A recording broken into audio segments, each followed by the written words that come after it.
बनारस के बहुत ही मशहूर और यूँ कहें कि प्रख्यात संगीतकार पंडित सुरेंद्र मोहन मिश्र जी का विगत महीने उनका देहांत हुआ। और उनके बहुत से शिष्य बनारस में भी बहुत ही अच्छी अच्छी जगह हैं, जैसे संगीता पंडित जी, रेवती साकरकर जी, शारदा वेलंकर जी और भी बहुत से लोग। और दुनिया में कहीं ना कहीं वो परफॉर्मेंस दे रहे हैं और अच्छी अच्छी जगहों पर मौजूद हैं।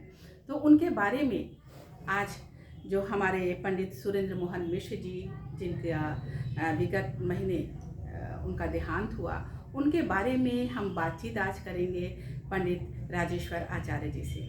और मैं ये बताना चाहूँगी कि पंडित राजेश्वर आचार्य जी और पंडित सुरेंद्र मोहन मिश्र जी, इन दोनों में बहुत अच्छा एक तालमेल था, अच्छी दोस्ती थी। यहाँ तक कि बहुत सी बातों को पूरे बनारस के जो संगीतकार उस वक्त, जैसे पंडित किशन महाराज जी का जब वक्त था, उस वक्त वो जिंदा थे, तो वो भी ये जानते थे कि पंडित सुरेंद्र मोहन मिश्र जी ने जो ठान लिया है उससे वो हटेंगे नहीं।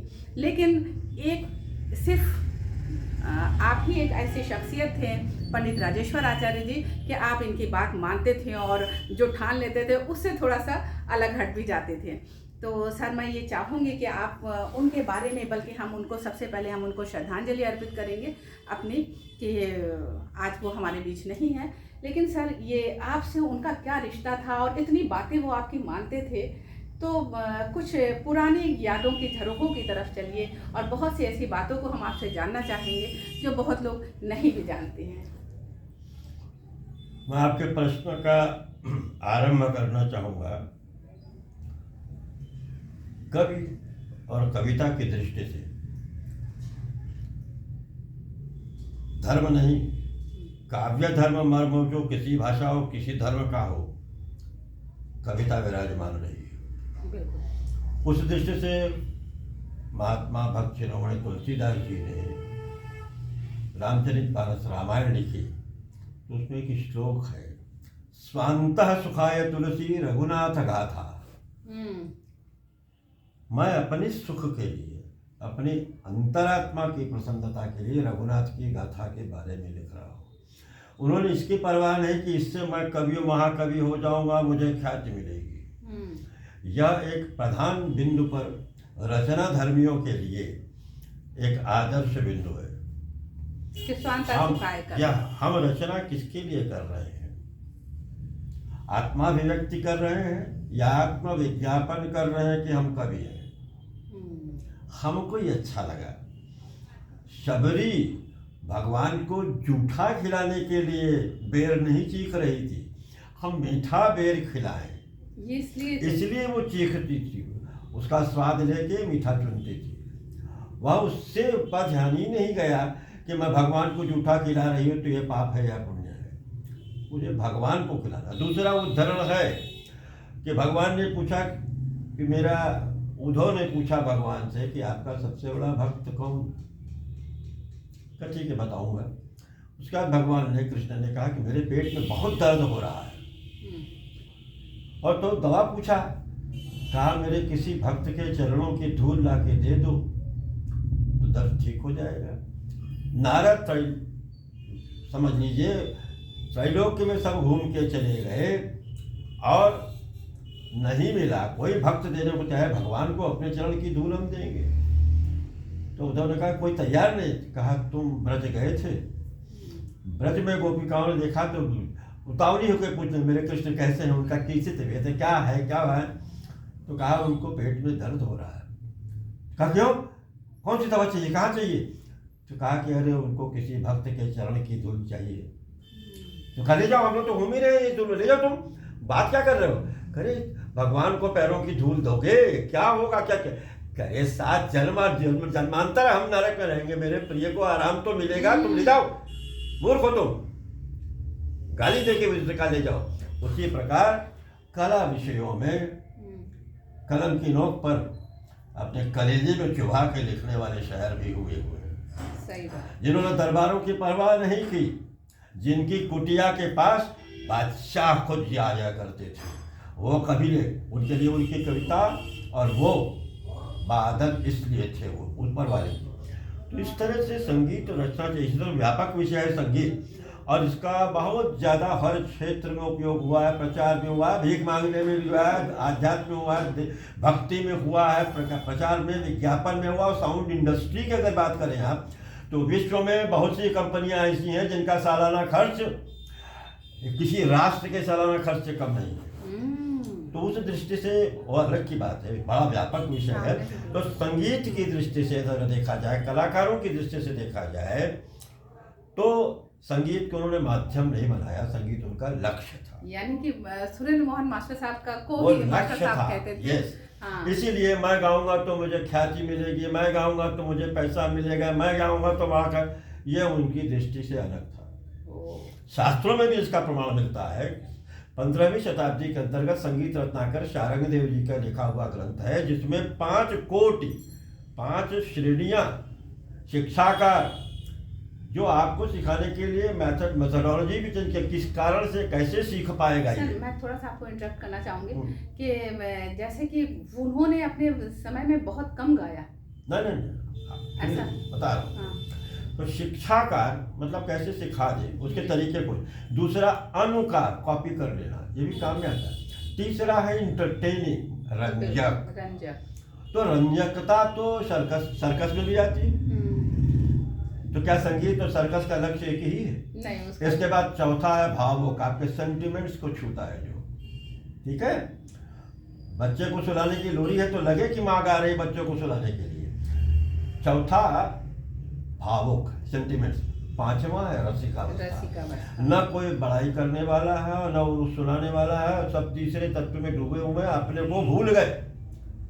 तृतीय सत्ता, तत्सत्ता, जो न हम हैं न तुम हो, कुछ और है जिसे कहने में सदियों लग गई, अभी तक पूरा कह नहीं पाए लोग। उसमें लीन हो जाना। दिख दुनिया में कुछ है जहाँ वो तत्, सह, तव, ते, तत्, वो तीसरी सत्ता है।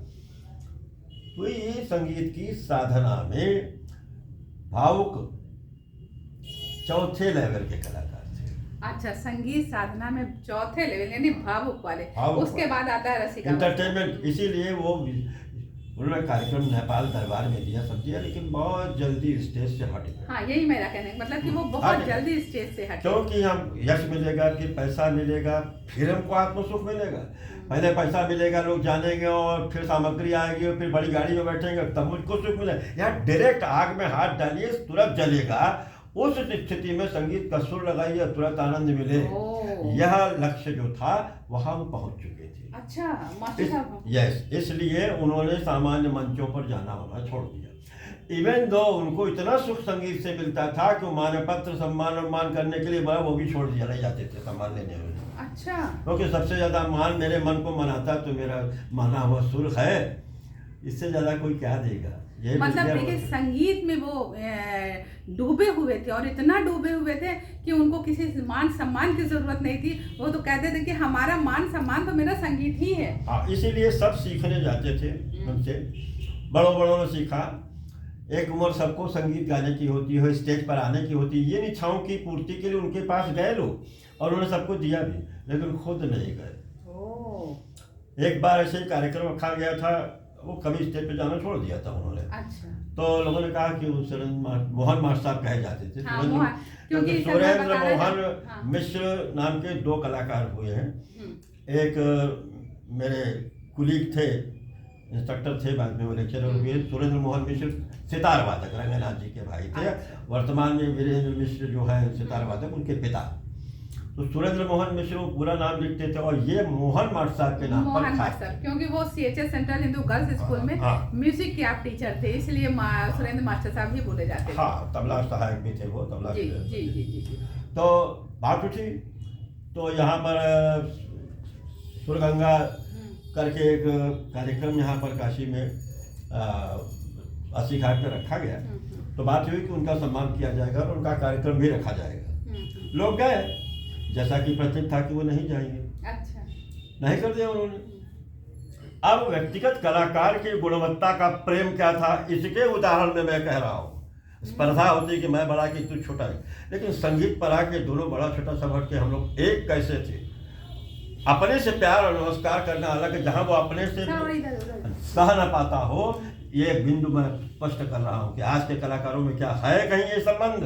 चुनौती से कहता हूँ मैं श्रेष्ठ हूँ कि मैं बड़ा हूँ कि मैं पद्मश्री की पद्म भूषण हूँ कि पद्म विभूषणों की बात रत्न हूँ, ये स्पर्धा लगी रहती। और जहाँ सर्वोपरि संगीत से मन लगा रखा तो जिन्होंने बड़े बड़े दरबारों को नहीं कर दिया, ऐसा भी तवारीख के पन्नों में है। मैं उसकी याद दिलाते हुए कह रहा हूँ, मेरे पास आके तो नहीं जाएंगे आपने कहा कैसे नहीं जाएंगे, मैं चल रहा हूँ। वो किसी के नहीं। पंडित किशन महाराज जी ने बात खोल करके कहा कि क्या कमाल हुआ, कौन सा आश्चर्य, कैसे चले गए स्टेज पर। मैं गया तो मैं गोरखपुर यूनिवर्सिटी चला गया तो 1976 में तो स्टेज का कार्यक्रम यहाँ पर बाधित हो गया था नहीं। तो हमारे बहुत पुराने प्रेमी थे। अच्छा, सब थोड़ा सा टर्न होकर सीधे हम उनको जानते थे कि किस गहराई में है। वो मुझे प्यार करते थे, मेरे गाने को प्यार करते थे और एक दूसरे को रिकॉग्नाइज करते थे कि हाँ हम पहचानते थे कि वो क्या है, और मुझे भी उन्होंने बहुत पहचाना कि हम क्या हैं। और किसी को संगीत की तुलना में किसी अन्य चीज को महत्व न देना हम लोग का स्वभाव था। तो मैं गया उनके यहाँ, राजा पांडे दिवंगत हो गए, चले गए, उन्हीं की होटल में बैठ के मैं गया। मैंने कहा भैया ये ऐसा कि अब हमने लौटने के बाद कार्यक्रम देना शुरू किया स्टेज पर। अच्छा, मतलब चूंकि सारे लोग बनारस के जो बड़े बड़े संगीतकार थे वो मोहन मार्ग साहब से नहीं गवा सके, तो फिर ये हो रहा था कि राजेश्वर जी जाएं तो नहीं, राजेश्वर जी ने कहा नहीं गाएंगे, हमसे कह दिया। अच्छा, गाएंगे। हाँ, और गाएंगे। मतलब आपसे कह दिया कि नहीं गाएंगे, और आपने कहा कि नहीं, जब सुना तो कहा नहीं वो गाएंगे। हमने कहा हमको बताते नहीं जाते हैं, हमने कहा मगर हम ले आएंगे।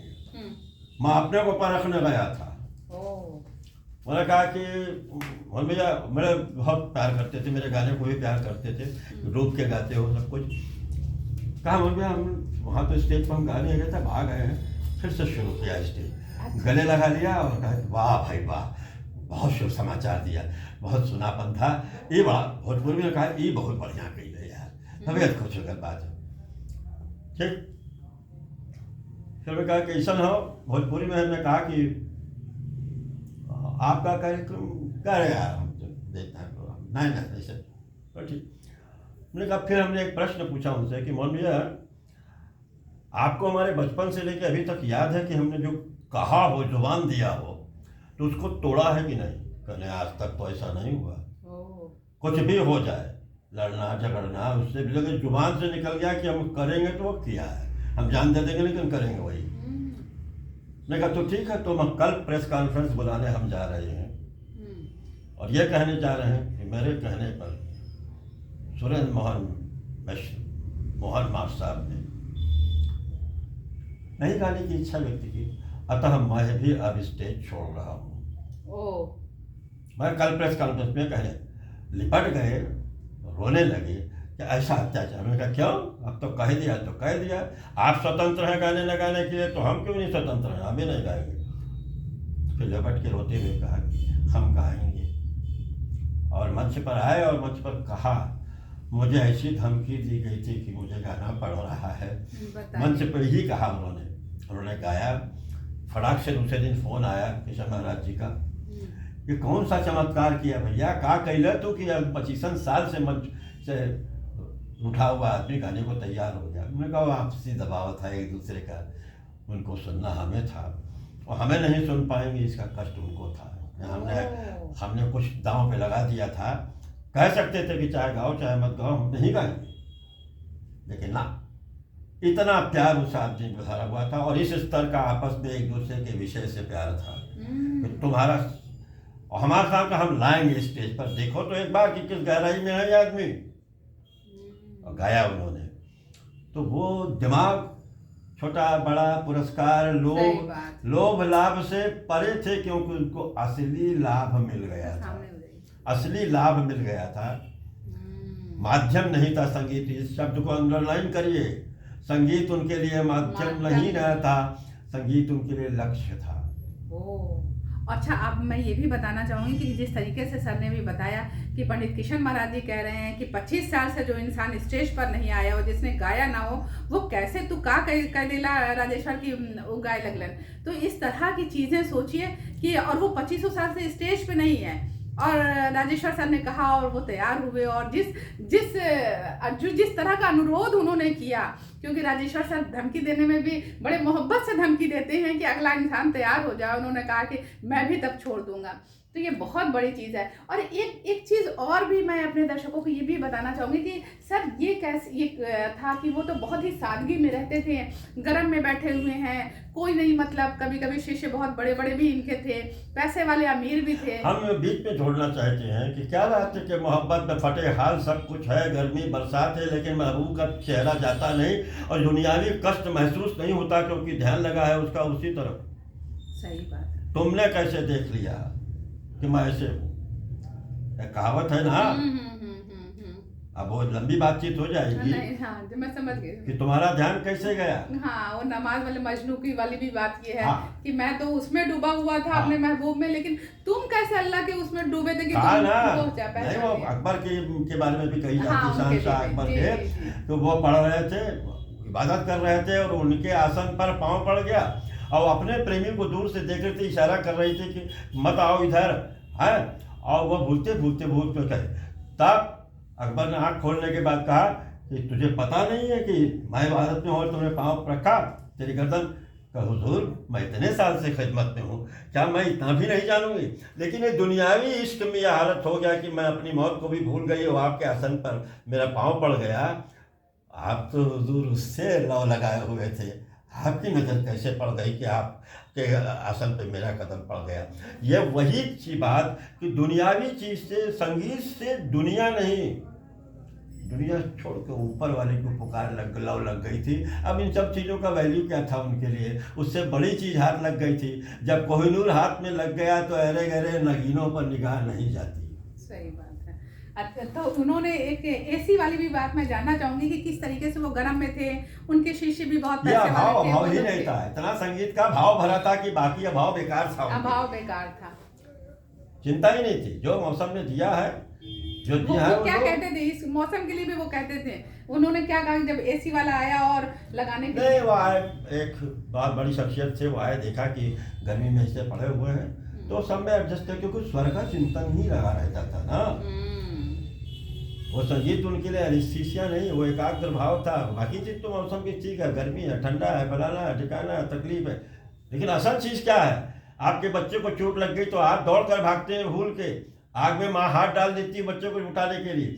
जब इतना लगाव होगा तब दुखों का भी अभाव हो जाता है, दुख भी आपको प्यार देते हैं, स्वभाव हो जाता है। इसलिए वो सुरेंद्र देवताओं का भी जो राजा है, उसको भी मोहित करने वाला सुरेंद्र मोहन था। सुरेंद्र नहीं था मोहन, इंद्र को भी मोहित कर लेने वाला भाव, जो साम्राज्य, इंद्रासन और स्वर्ग सब छोड़ के आगे भी कुछ मोहनी तत्व रखता हो, ये कहा जाता है सुरेंद्र मोहन।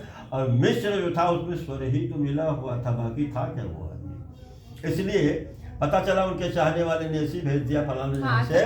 इस बात को बताइए। तो वो तो कहिए क्या है कि आपके किन किन कमरों में एसी लगाना है। अच्छा। तो उन्होंने कहा कि मुझे मेरे कमरों में क्यों, कहने आप गर्मी में है, ये तो किसने भेजा है आपको, तो तब उन्होंने फ़ोन करके कहा कि जिस जगह और जैसे हम हैं उनमें सुरों का साथ मेरा है, आप मुझे यहाँ भी जीने नहीं देंगे, मुझे हर जगह की आवाज़ चाहिए। मुझे जो कुछ मिला है तो मुझे रहने दीजिए, मैंने जीना सीख लिया है, क्योंकि मुझे कहीं मिला है कुछ। अपने आप में ढींग हाँकना, अपनी बड़ाई करना कुछ कभी नहीं। जो विज्ञापन करते हैं अहंकार, बहुत ही सरल सौहार्द जो प्यारे जिया, उन्हीं से पापा के लोगों ने बहुत बहुत नाम कमाया। हर व्यक्ति सीखने आया, हर व्यक्ति परफॉर्मर बनने चला आया। कबूल मुस्कुरा के बड़े मधुर भाव से, गंभीर ढंग से, प्यारे ढंग से सिखाते थे। और जो कुछ भी शिष्य अर्पित थोड़ा बहुत करते थे वही वो खाते थे। अच्छा। व्यापारी नहीं थे, अपने आप से ये नहीं व्यापारी चाहिए। नो व्यापारी नहीं था। वो दुकान नहीं था, वो संगीत का मंदिर था। देखिए बहुत ही इम्पोर्टेंट बात है कि वो दुकान नहीं संगीत का मंदिर है। जबकि आज भाई ये भी कहते हैं कि पेट भी ज़रूरी है, हाँ। लेकिन वो सिर्फ उतना ही कि जितना जो दे दे और उसी उसमें उनका खर्च चलता था। कि जब एसी नहीं लगाया, ठंडा किसको गर्मी में अच्छी नहीं लगती है, लेकिन उन्होंने मना किया कि नहीं, मैं नहीं इस्तेमाल, कि हम भगवान का दिया दी हुई गर्मी है उसको भी हमको महसूस करने दो, हमें बरसात को भी महसूस करने दो, जाड़े को भी महसूस करने दो। तो उन सब चीज़ों में वो जिए। और आपस में बड़ा गंभीर मजाक होता था। अच्छा। पता लगा कि ऑल इंडिया रेडियो हमने छोड़ दिया ग्रेड वाली बात पर। अब कंपटीशन जीता था तो ऑडिशन दीजिए ग्रेड के लिए, तो कहा हो तो हारा आयल मैं ग्रेड के लिए रहा छोड़ देने के लगावे फेरी। हम भगवान के ध्यान करके सुर लगावे थे और न जाने ट्रांजिस्टर कहाँ लेके बाथरूम में सुना तो कोई तो बड़े हंसे, क्या तू भी अपने ढंग का अलग होगा। हमने कहा बस आओ क्या है, सुर दिया है उसने, खुद सुनने, संगीत सुनने की चीज़ है। ये साज जो है ये तो माध्यम है, गवाता तो ऊपर वाला है, वो छेड़ता है। साज बड़ी चोट खाता है तो आवाज़ निकलती है, दुनिया वाह वाह करती है, लेकिन प्यासा मन आ आ करता है। उसी की थाह लगाने की चाह जो है वो सच्चा सुर है। इसलिए जो सच्चा सुर पा जाता है वो भी दिखावटी और फेरी लगाना और उतना छोड़ देता है। और तुमसे सब कुछ चाह, जब तुम ही को चाहा तो तुमसे और क्या मैं चाहूँ। तो सच्चा नाद तन जो है, शंकर की नगरी में नाद तन, वो द बॉडी ऑफ साउंड कहा जाए, तो इसलिए वो पूर्णतया तन्मय थे। वो तृतीय सत्ता जो है सुर की, उसके चोट जब कलेजे लगी हुई थी, तो बाकी जो शरीर का धर्म है, जी रहे थे सब कुछ है, लेकिन और चीज़ें उनको लुभाया नहीं, लोभ नहीं था। इसलिए भौतिक लाभ नहीं था, लेकिन सांगीतिक लाभ खूब था। उस लाभ को क्या उल्टा भी करो तो भला किया, लाभ भला। और बहुतों को सिखाया, बहुतों ने सीखा और सीख के क्या सी और क्या खा था ये तो आपकी व्याख्या बताएगी। लेकिन इन्होंने बहुत ज़्यादा संगीत जगत की सेवा की, निष्प्रिय भाव से की, निर्लोभ भाव से की, पवित्र भाव से की। और मुझे गर्व है कि मैं उनका मित्र रहा और वो भी मेरे सबसे बड़े हितैषी थे। मुझे बहुत चाहते थे, मेरे संगीत को चाहते थे, इसलिए कम से कम वो ऐसा व्यक्ति मेरा कदरदान था, इसका मुझे गुमान है। जिसको मेरा गाना छोड़ देना अपनी ज़िंदगी से भी ज़्यादा, अपनी ज़ुबान से भी ज़्यादा प्रिय हो, इससे बड़ा कौन चाहेगा, कौन मानेगा। इसीलिए संगीत उनके लिए सर्वोपरि था। संगीत उनके लिए माध्यम नहीं था, संगीत उनके लिए लक्ष्य था, संगीत उनकी मंजिल थी। अच्छा सर, मैं ये भी जानना चाहूँगी कि उनका गायन कैसा था, किस तरह की चीज़ें वो ज़्यादा गाते थे, और क्या जैसे क्वालिटी, भाई आप तो संगीत वाले हैं, आप जो चीज़ों को बता सकते हैं, तो जो औरों से एकदम हट करके था, अलग था, क्या चीज़ है? तो सीधी सी बात थी कि जो गुणवत्ता लोगों में थी जी। और जहाँ भावनाओं के धरातल पर हर इंसान एक होता है, अच्छा बुरा दुख सुख, ये तो इसीलिए भाव प्रधान और स्किल भी था, वो सिखाते भी थे। लेकिन उनको किसी घराने का प्रतिनिधित्व तो करते थे, अपने घराने की विशेषता, पूर्वजों की जो परंपरा सही चले उसकी सारी गुणवत्ता उनमें विराजमान थी। पात्र के अनुकूल वो देते थे जो जितना ले पाए। और इसीलिए ठुमरी या उपशास्त्रीय फलाना शास्त्रीय जो बाद में लगा है, शास्त्रीय शब्द भी बहुत बार ऑल इंडिया रेडियो कारण लगा है, वह संगीत के पुरोधा थे और उन सारी अच्छाइयों की रसमय गुणवत्ता उनमें थी। पात्रानुकूल सिखाते थे और भ्रामरी वृत्ति से हर फूल का पराग ढूंढकर शहद बना लेना, यह उनकी गुणवत्ता थी। इसीलिए स्वयं में बहुत गुणी थे और उनके गुण से बहुत लोगों ने लाभ उठाया। इसका सबसे बड़ा प्रमाण है कि लोगों को स्पर्धा बड़ा छोटा होता है, लेकिन ऐसा व्यक्ति कि जो मान सम्मान ले लेकिन कि हम नहीं करेंगे, तो पता लगता है कि उसके दिमाग में, उसके दिल में जिसको संगीत सबसे ज़्यादा प्रिय है सारी बड़ाई और सब दुनिया से, उसको मेरा गाना पसंद है और मेरा गाना छोड़ दे दे कि ला पर अपने सारे वचन और सब कुछ भी तोड़ सकता है। मतलब वो आईना नहीं थे, लेकिन हम उनको उनमें अपने आप को देख सकते थे। ये गुणवत्ता थी, और इसलिए काशी ने बहुत बड़ा कलाकार खो दिया। हालांकि परंपरा में है, थोड़ी थोड़ी चीज़ें सबने दी हैं, और यहाँ की सुगम, यहाँ की चैती, दादरा, ठुमरी, ये जितना कुछ अब गाटो और चैता, चैती इत्यादि जितने भी विभेद माने जाते हैं, मुस्कुरा के वो सबका प्रकार बताते थे। अच्छा। और उसका भेद भी बताते थे, कैसे नाम पड़ गल का हो। एक लोक की भी, फोक की भी, एक लिटरेरी और क्लासिक जानकार थे वो, भेद जानते थे, गुणवत्ता जानते थे, हठवादी नहीं थे, परंपरा के संवाहक थे, गुणवत्ता के ग्राहक थे। इसीलिए उनके पास चीज़ों के वो संग्राहक भी थे, संग्रह भी था, परंपरा भी थी, और उनकी अपनी मौलिक प्रतिभा भी थी, जो कहीं न कहीं भी उनके परंपरा में सिखाए हुए गायों को विरूप नहीं होने देती थी, कुरूपता नहीं थी, निर्दोष गायकी थी। ये उनके शिष्यों पर है कि किसने कितना लिया, बड़ों बड़ों को सिखाया उन्होंने, बहुत लोगों ने उनसे पाया और नाम कमाया, सब कुछ। उन्होंने सर्वोपरि संगीत कमाया, संगीत को सर्वोपरि समझा। अच्छा, बाजार नहीं, उनका संगीत बाजार नहीं था, उनका संगीत प्यार था। अच्छा, बहुत लोग जैसे मैंने ये भी सुना है उनके बारे में कि जो जिस तरह से वो ठुमरी गाते थे, और जो ठुमरी के लिए बनारस में मशहूर है, वो भी उनसे भी 100 गुना कहा जाए कि वो अच्छा गाते थे। इस तरह की भी बातें मैं सुनने को शैली है, राग है, आप कैसे प्रस्तुत करते हैं, वो शिरोधार्य करते थे परंपरा और गुणवत्ता और सब। उसके खोपड़ी पर स्वयं नहीं चढ़ते थे, उनके गाने में अहंकार नहीं था कि मैं इतना अच्छा गाता हूँ, मैं इतना तेज, जब मैं गायब था, जब मैं हटा दूँगी तभी वो तीसरी चीज़ आएगी।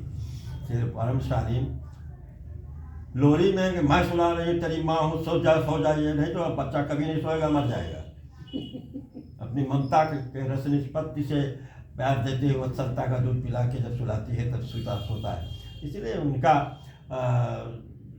संबंध संगीत से वो माँ बेटे का था।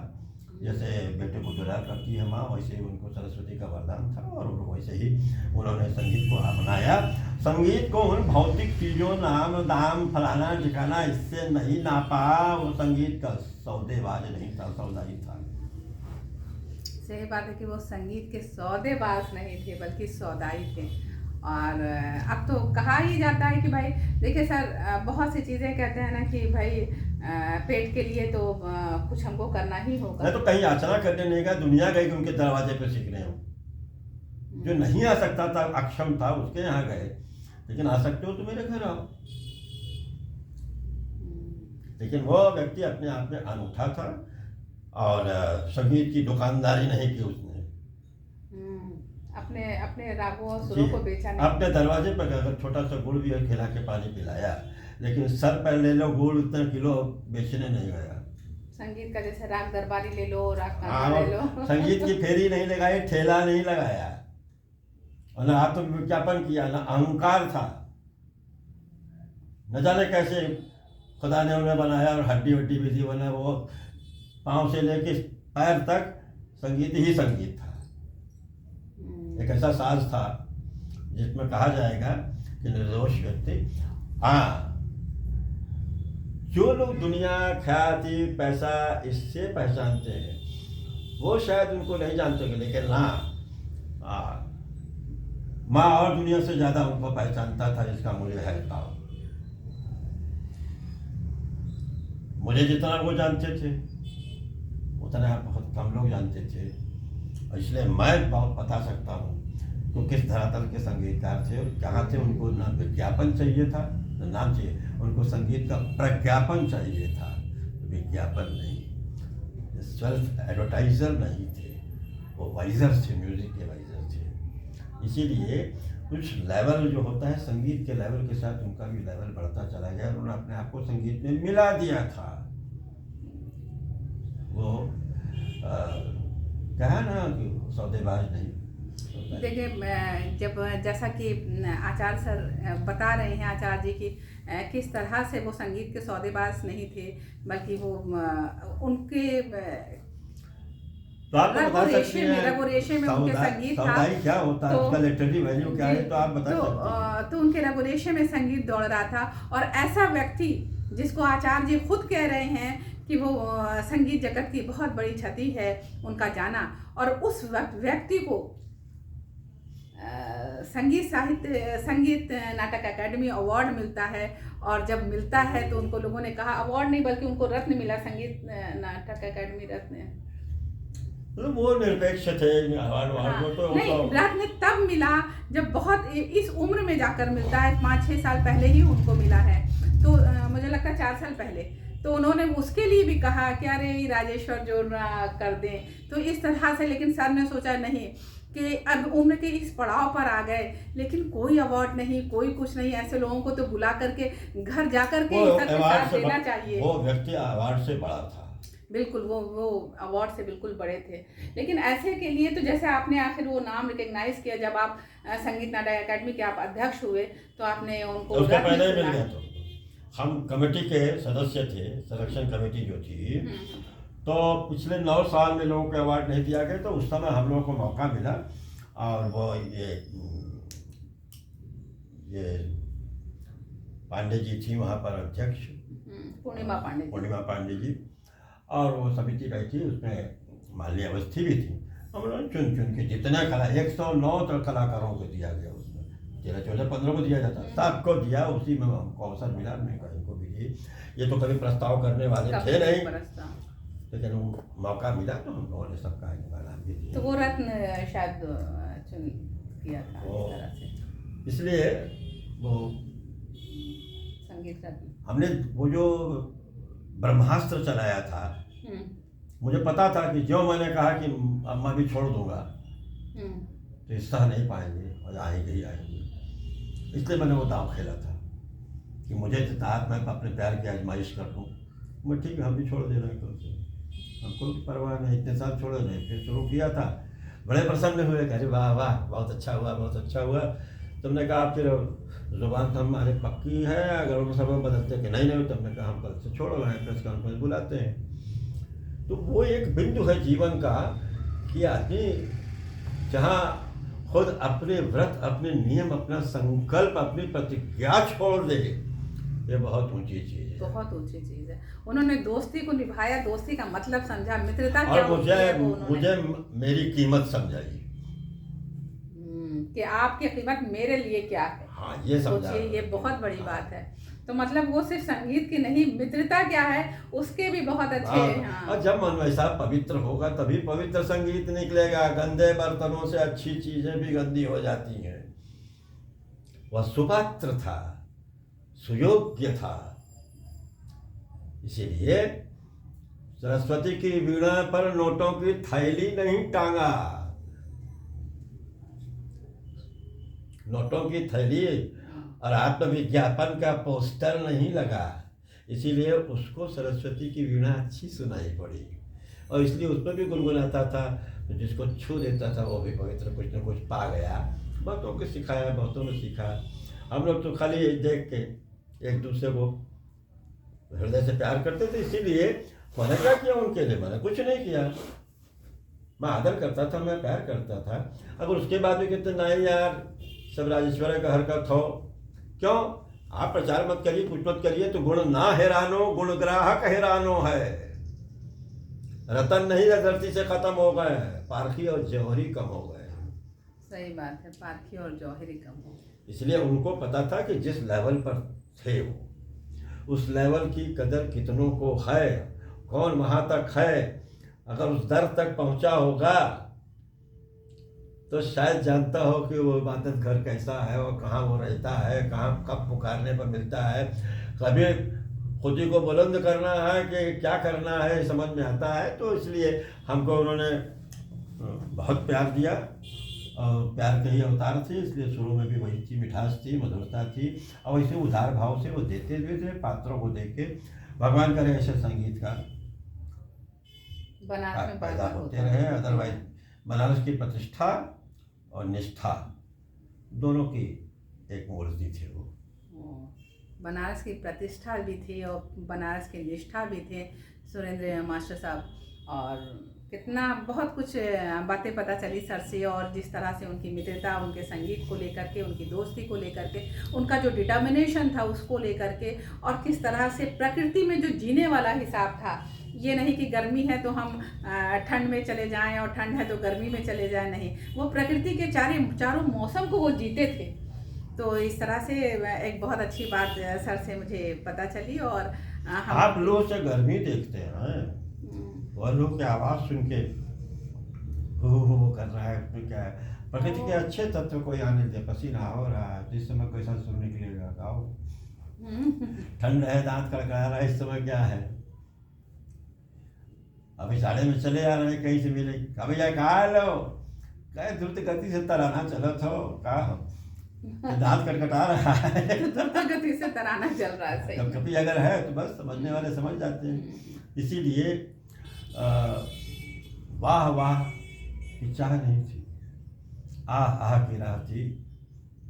उन्होंने से पीर और नीर से भी स्वर के धीर को प्राप्त किया। बहुत बड़ी चीज उन्होंने जो संगीत से प्राप्त किया, संगीत को चाहा, संगीत से और कुछ नहीं चाहा, संगीत से संगीत ही चाहा। वाकई में सुरेंद्र मोहन मास्टर साहब ने संगीत से संगीत चाहा, संगीत से कुछ और नहीं चाहा। तो इसी के साथ साथ हम अपनी बातों को यहीं पे विराम देते हैं, और राजेश्वर सर के पास बहुत सी बातें हैं, फिर कभी हम लोग बात इससे संबंधित करेंगे। नमस्कार, आदाब।